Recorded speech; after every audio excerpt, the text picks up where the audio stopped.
pagkakapanalo ni Senador Ronald Bato de la Rosa inaalay niya kay dating Pangulong Rodrigo Duterte. Si Mean Corvera sa report.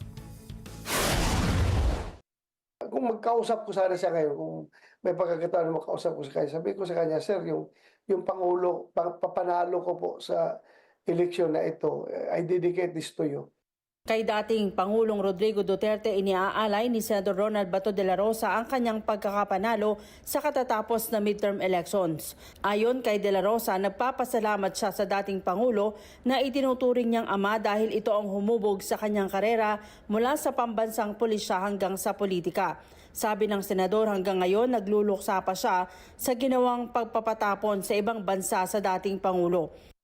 At hanggang ngayon, Alino, tayo nagluluksa sa kinasapitan ng ating mahal na Pangulo. I am not considering him only as a president or as a mayor, but I consider him as a father. Parang ama ko na rin yun dahil at the very early stage na aking career, pag-graduate ko sa PMA, siya kagad ang tinitingnan ko na father figure. So, yung career ko po ay nahuhubog under his guidance. So, malungkot tayo.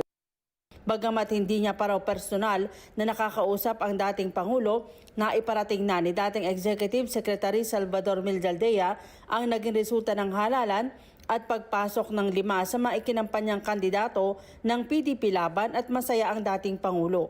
Umaasa pa rin anya sila na makakalaya ang dating Pangulo para makauwi ng Pilipinas.